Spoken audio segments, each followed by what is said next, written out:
안녕하십니까. 오늘도 우리 주님의 은혜가 충만한 하루 되시기를 바랍니다. 그러면 사도신경으로 우리의 신앙을 고백하며 하나님께 예배하겠습니다. 나는 전능하신 아버지 하나님, 천지의 창조주를 믿습니다. 나는 그의 유일하신 아들 우리 주 예수 그리스도를 믿습니다. 그는 성령으로 잉태되어 동정녀 마리아에게서 나시고 본디오 빌라도에게 고난을 받아 십자가에 못 박혀 죽으시고 장사된 지 사흘 만에 죽은 자 가운데서 다시 살아나셨으며 하늘에 오르시어 전능하신 아버지 하나님 우편에 앉아 계시다가 거기로부터 살아있는 자와 죽은 자를 심판하러 오십니다. 나는 성령을 믿으며 거룩한 공교회와 성도의 교제와 죄를 용서받는 것과 몸의 부활과 영생을 믿습니다. 아멘. 오늘 함께 살펴보실 하나님의 말씀은 마태복음 22장 23절에서 33절까지의 말씀입니다. 22장 23절에서 33절 주어진 말씀을 받들어 읽겠습니다. 같은 날 사두개파 사람들이 예수께 와서 부활이 없다고 주장하면서 예수께 말하였다. 선생님, 모세가 말하기를 어떤 사람이 자식이 없이 죽으면 그 동생이 형수에게 장가들어서 그 후사를 세워주어야 한다 하였습니다. 그런데 우리 이웃에 7 형제가 있었습니다. 마지가 장가를 들었다가 자식이 없이 죽음으로 아내를 그의 동생에게 남겨놓았습니다. 둘째도 셋째도 그렇게 해서 7이 다 그렇게 하기에 이르렀습니다. 맨 나중에는 그 여자도 죽었습니다. 그러니 부활 때에 그 여자는 누구의 아내가 되겠습니까? 7이 모두 그 여자를 아내로 맞아들였으니 말입니다. 예수께서 그들에게 대답하셨다. 너희는 성경도 모르고 하나님의 능력도 모르기 때문에 잘못 생각하고 있다. 부활 때에는 사람들은 장가도 가지 않고 시집도 가지 않고 하늘에 있는 천사들과 같다. 죽은 사람들의 부활을 두고 말하면서 너희는 아직도 하나님께서 너희에게 하신 말씀을 읽어보지 못하였느냐? 하나님께서는 나는 아브라함의 하나님이요 이삭의 하나님이요 야곱의 하나님이다 하고 말씀하셨다. 하나님은 죽은 사람의 하나님이 아니라 살아있는 사람의 하나님이시다. 우리는 이 말씀을 듣고 예수의 가르침에 놀랐다. 아멘.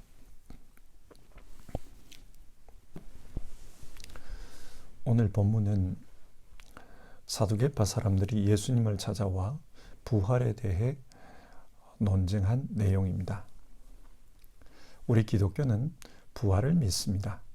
부활은 기독교 신앙의 핵심적인 내용입니다. 그런데 여러분, 부활이 무엇입니까? 부활은 죽음에서 다시 살아나는 것입니다. 하지만 단순하게 다시 살아나는 것, 그것을 부활이라고 하지는 않습니다. 예를 들어 성경에는 죽었다가 다시 살아난 자들에 대한 이야기가 여러 번 기록되어 있습니다. 예수님께서 회당장 야이로의 딸을 다시 살리셨습니다. 나인성 과부의 아들도 살리셨습니다. 그리고 죽은 지 나흘이 지난 냄새나는 나사로도 다시 살리셨습니다.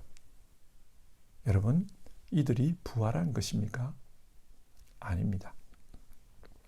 부활은 단순하게 죽음으로부터 다시 살아나는 것이 아니고 영원한 생명으로 다시 살아나는 것입니다.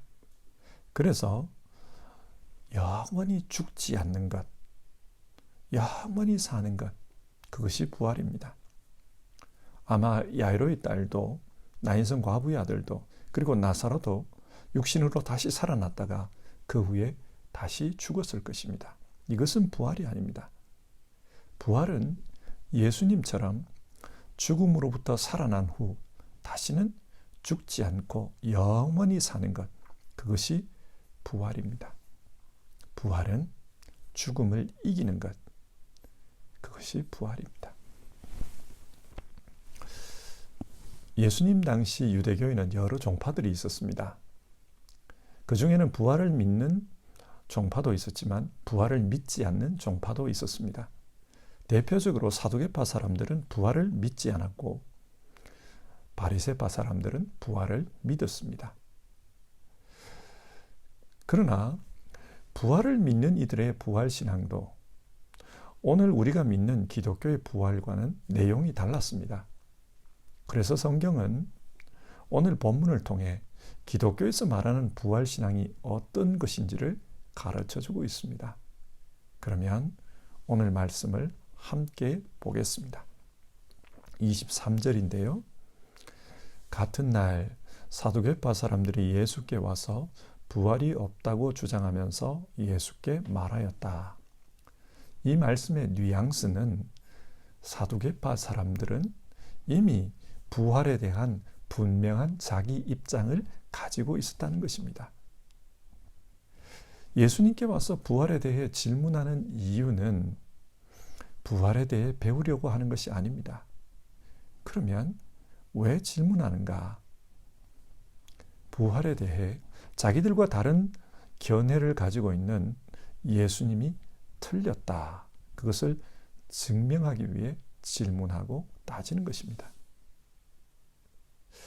그러니까 이들의 질문은 단순한 질문이 아니라 예수님을 시험하는 것입니다. 그러면 이들이 가지고 있었던 분명한 자기 입장이란 무엇입니까?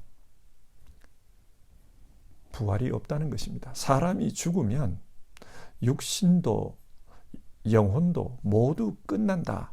그들은 그렇게 믿고 있었습니다. 그러면 이 사두개파 사람들이 이렇게 믿는 근거는 무엇입니까? 율법입니다. 여기서 사두개파 사람들이 어떤 사람인지를 좀 설명할 필요가 있습니다. 사두개파는 스스로를 다윗 시대의 제사장이었던 사독의 후예라고 생각하고 있었습니다. 다윗 시대의 사독이 이스라엘의 신앙을 책임졌던 것처럼 자신들도 자기 시대 이스라엘의 신앙을 책임지는 자라고 생각했습니다. 그러면 그 이스라엘의 신앙이라는 게 무엇인가? 이스라엘의 신앙은 모세로부터 전해받은 하나님의 말씀에 근거한다. 그렇게 생각했습니다. 그리고 모세가 전해받은 그 하나님의 말씀은 성경에 기록된 모세오경이다. 즉 율법서다. 그렇게 봤습니다. 참고로 이 사두개인과 경쟁 관계에 있었던 바리새파 사람들은 모세오경 외에도 모세가 하나님으로부터 받은 말씀이 있었다고 보는데 그것을 모세가 구전으로 사람들에게 전해줬다는 것입니다. 그것을 구전율법이라고 부릅니다. 그래서 바리새파 사람들은 모세오경과 더불어서 이 구전율법까지 모두 믿었습니다. 그러나 사두개파 사람들은 그런 구전율법을 인정하지 않았습니다. 왜 인정하지 않았느냐? 그게 모세가 전해준 것인지 아닌지 불확실하다는 것입니다. 그래서 확실한 모세오경만 하나님으로부터 전해받은 말씀이다. 그렇게 인정하고 그 모세오경에 따라서 신앙했습니다. 그런데 이 모세오경에는 내세에 대한 신앙이나 부활, 천사 이런 가르침이 별로 없습니다. 그래서 이들은 이런 내세에 대한 신앙, 초월적인 것에 대한 신앙을 거부합니다. 오직 율법이 가르치는 현실적인 것, 제사와 예배 이런 것에만 집중했습니다. 그렇게 사는 것이 이스라엘의 신앙을 지키는 것이라고 이들은 믿었던 것입니다. 예수님 당시에는 이 사두개파에 속한 사람들이 대제사장과 주로 귀족층에 속한 사람들이었습니다.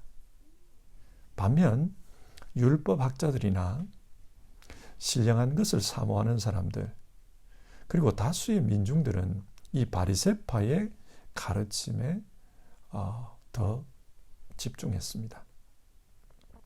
자, 이런 상황에서 사두개파 사람들이 부활 문제를 가지고 예수님께 질문하고 있습니다. 어떻게 질문합니까? 모세 오경에 근거해서 부활이 없다. 그것을 말하려고 합니다. 정확히는 신명기 25장 5절에서 10절에 나오는 말씀을 가지고 예수님께 질문하고 있는데요. 신명기 25장의 말씀에 따르면 형이 자식이 없이 죽었을 경우 동생이 형수에게 장가를 들어 형의 후사를 남겨줘야 한다. 그렇게 기록되어 있습니다. 그래서 죽은 형의 집안이 끝나지 않고 지속될 수 있도록 동생들이 도와줘야 한다. 형사 수치제도에 대한 내용입니다. 이 제도를 덜먹이면서 말하기를 한 집안에 형제가 7이 있었습니다. 마지가 장가를 들었다가 자식이 없이 죽어서 그래서 둘째가 그 형수에게 장가를 들었는데 둘째도 자식을 남기지 못하고 죽었다는 겁니다. 그런 식으로 해서 셋째, 넷째, 전부 다 7째까지 다 그 형수에게 장가를 들었지만 자식을 남기지 못하고 죽었다는 것입니다. 그리고 마지막에는 그 형수도 죽었습니다. 자, 이렇게 되면 부활 때에 이 여인은 누구의 아내가 되느냐, 그것을 묻고 있습니다. 이 질문의 의도는 부활이라는 것이 말이 안 되는 교리다. 그것을 밝히는 데 있습니다. 진짜 부활이 있다면 이런 경우 곤란하지 않겠는가, 그 말입니다. 아마 이 말씀을 들으면서 사두개파 사람들의 그 논리도 일리가 있다, 그렇게 생각하는 분이 있을지 모르겠습니다. 참고로 당시 바리새파 사람들은 이 질문에 대해서 그러면 그 여인은 첫 번째 남편에게 속하게 된다, 그렇게 가르쳤다고 합니다. 무슨 말입니까? 바리새파 사람들도 이 부활을 육신의 삶의 연장이라고 본 것입니다. 그러나 예수님은 이들의 생각에 대해 뭐라고 대답하십니까? 29절과 30절, 너희는 성경도 모르고 하나님의 능력도 모르기 때문에 잘못 생각하고 있다. 부활 때에는 사람들은 장가도 가지 않고 시집도 가지 않고 하늘에 있는 천사들과 같다. 그렇게 말씀합니다. 사람들은 죽음 이후의 삶을 이 땅의 삶의 연장선상에서 생각하는 경향이 있습니다. 간혹 신문에 고고학자들이 고대의 무덤을 발굴했다, 그런 기사들이 나옵니다. 그 기사를 보면 무덤을 파보니까 그 무덤 안에 그 사람이 살았을 때 사용하던 그릇과 도구들, 혹은 보석들, 그 사람이 타고 다니던 말들, 이런 것이 같이 묻혀 있었다. 그런 기록을 전하고 있습니다. 여러분, 왜 자기 무덤에 이런 걸 같이 묻었을까요? 죽은 다음에도 이 땅에서의 살던 삶을 계속 살 것이라고 생각한 것입니다. 이 땅의 삶의 연장이라고 본 것입니다. 그러나 예수님은 아니라고 합니다. 전혀 다르다고 합니다. 죽음 이후에 우리 모두는 천사와 같은 그런 몸으로 변화될 것이라고 합니다. 그렇기 때문에 부활해서 영원한 생명으로 살아가게 되면 그때는 시집도 장가도 가지 않는다, 그렇게 말씀합니다. 자, 부활의 몸에 대해서 잠시 생각해 봅시다. 우리는 부활한 다음에 어떻게 될 것이냐? 요한 1서는 예수님과 같이 될 거라고 말합니다. 부활하신 예수님의 몸이 어떠했습니까? 굉장히 신기한 모습이었습니다. 분명히 이 땅의 몸과 비슷한 면이 있었어요. 그래서 음식도 드셨습니다. 또한 제자들이 그 몸을 만질 수도 있었습니다. 그러나 다른 한편으로는 이 땅의 몸과 완전히 다른 모습이 있었습니다. 엠마오로 가던 두 제자와 함께 집으로 들어가서 식사를 하려고 했다고 합니다. 그런데 갑자기 주님이 사라져 버렸어요. 그리고 예루살렘에 숨어있던 제자들에게 그 예수님이 나타나십니다. 마치 공간 이동을 한 것처럼 그렇게 묘사되어 있습니다.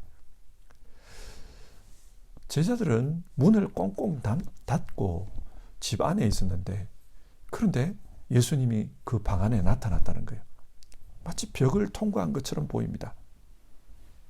이 땅의 몸과는 달라요. 그리고 예수님은 구름 타고 하늘로 올라가십니다. 이 땅의 몸과는 다릅니다. 신령한 몸으로 부활하셨습니다. 이처럼 부활 때 우리도 예수님과 같은 그런 신령한 몸으로 부활할 것이라고 합니다. 부활 생명은 이 땅의 기준으로는 설명할 수 없는 그런 것입니다. 따라서 부활은 이 땅의 삶의 연장과 같은 그런 것이 아닙니다. 사두개파 사람들은 자신들이 믿는 모세 오경을 가지고 부활을 부정하려고 했지만, 예수님은 너희가 성경에 대해서 너무 몰라서, 또 죽은 자를 살리시는 하나님의 능력에 대해서 몰라서 그런 말을 한다고 하셨습니다. 그러면서 예수님은 이 사두개파 사람들의 눈높이에 맞춰서 설명하십니다.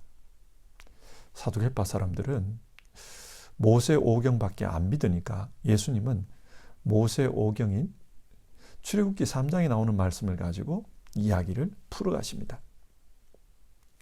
출애굽기 3장, 하나님은 모세에게 찾아오십니다. 불붙은 뜰기나무 가운데에서 찾아오셨습니다. 그러면서 하나님이 나는 아브라함의 하나님, 이삭의 하나님, 야곱의 하나님이다, 그렇게 말씀합니다. 자기 스스로를 하나님께서 아브라함의 하나님, 이삭의 하나님, 야곱의 하나님이라고 소개한 것입니다. 하나님은 왜 스스로를 그렇게 소개했을까요? 예수님께서 그것을 질문합니다. 아브라함의 하나님, 이삭의 하나님, 야곱의 하나님, 이 이름은 하나님과 이스라엘 사이에 언약과 관련된 이름입니다. 여러분, 언약이 뭡니까? 언약은 약속의 당사자가 살아있을 때 그 약속이 유효합니다. 약속의 당사자 중 어느 한쪽이 죽으면 그 약속은 더 이상 효력이 없습니다. 예를 들어 바울이 결혼 언약을 이야기하면서 배우자가 살아있을 때는 배우자에게 신실해야 한다. 그러나 배우자 중 한쪽이 먼저 죽으면 남은 배우자는 더 이상 그 결혼에 얽매이지 않는다. 그런 말을 합니다. 무슨 말입니까? 언약은 약속한 당사자가 살아있을 때 그 약속이 유효한 것입니다. 근데 하나님은 지금 모세에게 나는 아브라함의 하나님, 이삭의 하나님, 야곱의 하나님이다, 그렇게 말씀하고 있어요. 이것이 무슨 의미냐? 하나님은 지금 하나님과 언약을 맺었던 아브라함과 이삭과 야곱 때문에 모세에게 나타나서 언약을 실현하려고 한다, 그걸 말하는 겁니다. 비록 아브라함과 이삭과 야곱이 육신적으로는 죽었지만, 그러나 그들이 하나님 안에서는 영원히 살아있기 때문에, 여전히 살아있기 때문에, 그래서 그들과 맺은 언약을 기억하고 그 언약을 이루려고 한다는 것입니다. 그래서 모세에게 찾아와 너는 이집트로 가서 이스라엘 백성을 구원해내라, 그 말을 하는 거예요. 여러분, 이 말씀이 무슨 뜻입니까? 아브라함과 이삭과 야곱은 육신적으로 보면은 이미 죽었지만, 그러나 하나님 안에서는 여전히 살아있다는 겁니다. 이처럼 죽음 이후에는 부활이 있습니다. 사람은 죽음으로 모든 것이 끝나지 않습니다. 믿는 자는 영적인 몸, 신령한 몸, 부활한 예수님과 같은 몸으로 영원히 살아가게 됩니다. 그래서 예수님은 하나님은 죽은 사람의 하나님이 아니라 살아있는 사람의 하나님이라고 말씀합니다. 분명히 부활이 있다는 말씀입니다. 자, 이상의 말씀을 한번 정리해 봅시다. 여러분, 부활이 무엇입니까? 부활은 단순하게 죽었다가 사는 이야기가 아닙니다. 부활이란 영원한 생명으로 영원히 사는 것입니다. 그래서 예수님이 부활의 첫 열매입니다. 그처럼 예수 안에 있는 사람들은 하나님 안에서 영원히 살게 됩니다. 예수님을 믿는 사람에게 예수님께서 그 부활 생명을 주시기 때문입니다. 그래서 죽어도 그게 끝이 아닙니다. 영원한 생명으로 다시 살아서 영원히 살게 됩니다. 그러나 이 부활 생명이 없는 사람은 육신의 죽음 이후에 두 번째 사망을 당할 것이라고 합니다. 요한계시록 21장 8절을 보면 두 번째 사망이 있다고 합니다. 그 두 번째 사망이 뭐냐? 영원한 죽음이에요. 영원한 고통을 겪는 거예요. 따라서 성경은 우리 모두에게 예수님을 믿고 그 예수님으로부터 오는 부활 생명에 참여해라. 예수님이 그 생명을 주실 수 있다. 그것을 권면하고 있습니다. 이 문제는 중요한 문제입니다. 아주 심각한 문제입니다. 예를 들어 생각해 봅시다. 우리는 어머니의 뱃속에 있을 때 그때를 기억하지 못합니다. 태아로 있을 때는 어머니의 뱃속에 있는 그것이 인생의 전부라고 생각했을 것입니다. 그러나 태어나서 이 땅에서 살다 보면 태아로 있던 그때가 전부가 아니었음을 분명하게 압니다. 그처럼 이 땅의 생명도 그게 전부가 아닙니다. 이 땅의 삶이 끝나면 그 다음에는 영원한 삶이 있습니다. 그 영원한 삶은 예수 생명을 가지고 있느냐 없느냐, 그것이 중요한 관건이 됩니다. 마치 어머니의 뱃속에 있을 때에 태교를 어떻게 받느냐에 따라서 그 아이의 평생의 성격이 결정된다고 하지 않습니까? 태교를 통해서 평안한 상태에서 자랐던 아이들은 평생을 이 땅에서 태어나서 평생을 살 때 좀 차분하고 안정된 그런 성격을 가지지만, 그렇지 태교를 받을 때 불안한 상태에 있었던 아이들은 좀 예민하고 살아갈 때 좀 예민하고 성격이 그렇다고 하지 않습니까? 태아로 있을 때에 그때의 상황이 태어난 이후의 성품에 영향을 미치듯이 이 땅에서 우리가 어떻게 사느냐, 예수 생명을 가지느냐 가지지 못하느냐, 그것에 따라서 죽음 이후의 삶이 결정됩니다. 그래서 성경은 우리에게 예수님을 믿으라, 부활이 있다, 영원한 생명이 있다는 것을 알고 예수님을 믿으라, 우리에게 그것을 당부하고 있습니다. 여러분, 우리가 부활을 믿고 예수 생명으로 살면 이 땅에서 어떤 모습으로 살까요? 첫 번째는 죽음을 두려워하지 않습니다. 부활이 없다고 생각하는 사람들은 이 땅의 생명이 끝입니다. 죽으면 모든 것이 끝난다고 생각합니다. 그래서 죽음이 다가오면 다가올수록, 나이가 들면 들수록 불안해합니다. 그러나 부활을 믿는 사람들은 담대하게 살아갈 수 있습니다. 또 부활을 믿는 사람들은 이 땅의 삶에 집착하지 않습니다. 이 땅의 삶이 끝이라고 생각하는 사람들은 이 땅의 삶에 집착합니다. 그래서 살아있는 동안 자기가 하고 싶은 것 다 하고, 먹고 싶은 것 다 먹고, 가지고 싶은 것 다 가지고, 즐기고 싶은 것 다 즐기는 것, 그걸 복이라고 생각합니다. 그래서 이 땅에서 성공하고 이 땅에서 권력을 누리고 이런 것에 집중합니다.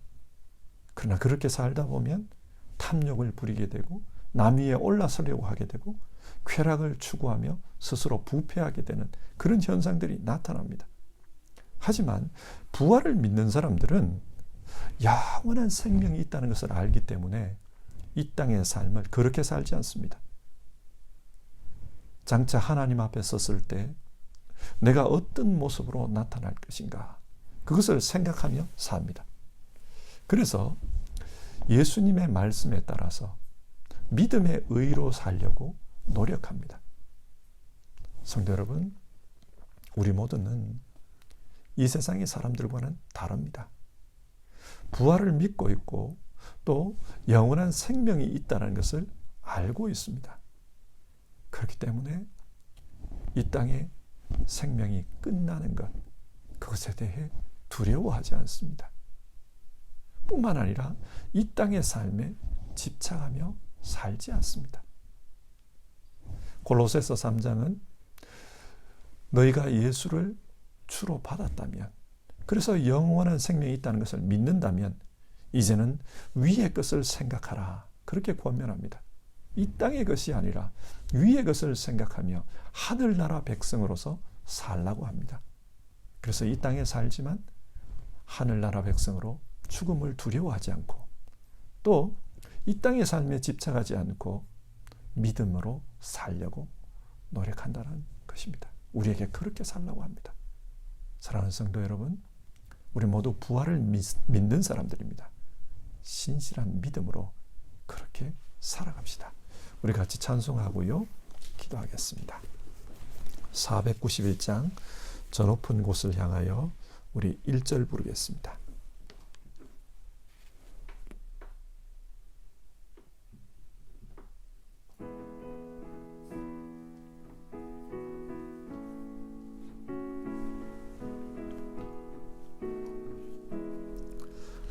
저 높은 곳을 향하여 날마다 나아갑니다. 내 뜻과 정성 모아서 날마다 기도합니다. 내 주여 내 맘 붙드사 그곳에 있게 하소서. 그곳은 빛과 사랑이 언제나 넘치옵니다.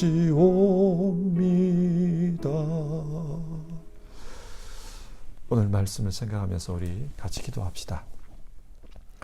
오늘 성경은 우리에게 부활신앙에 대해서 말씀합니다. 부활이 있다. 이 땅의 생명이 끝나면 주님께서 주시는 영원한 생명이 있다. 우리에게 그것을 말씀합니다. 그렇기 때문에 이 땅에 살면서 이 땅의 생명이 전부라고 생각하고 두려워하지 말라고 합니다. 죽음을 두려워하지 말라고 합니다. 뿐만 아니라 이 땅의 삶에 집착하면서 마치 이 땅이 전부인 것처럼 그렇게 살지 말라고 합니다. 하늘나라 백성이니 하늘나라의 기준으로 살라. 여러분, 우리 모두 이렇게 살기를 다짐하면서 주님 앞에 간구해 봅시다. 주님, 부활 생명을 허락해 주셔서 감사합니다. 부활 생명으로 충만한 그런 믿음의 사람으로 살게 하옵소서. 같이 기도합시다. 아버지 하나님,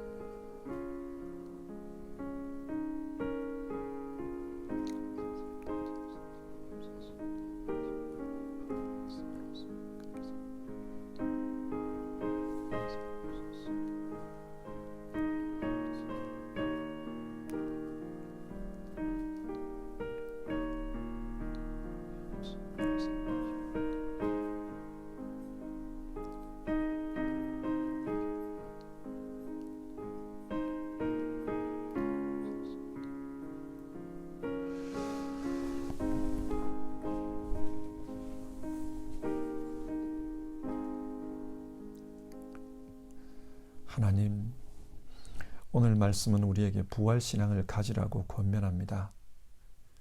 이 땅의 생명이 끝나면 영원한 생명이 있다는 것을 믿고 살라고 우리에게 다시 한번 당부하고 있습니다. 우리 모두 부활신앙으로 살게 하여 주시옵소서.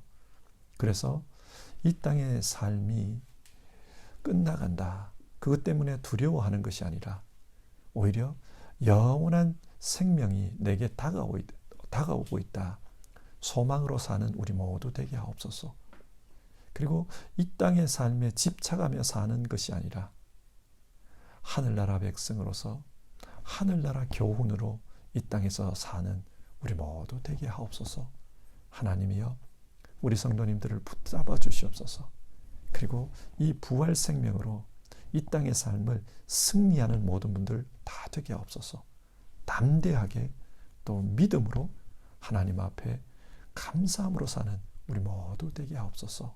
이 모든 말씀 예수님의 이름으로 기도드리옵고, 다하지 못한 기도는 주님 가르쳐주신 기도로 대신합니다.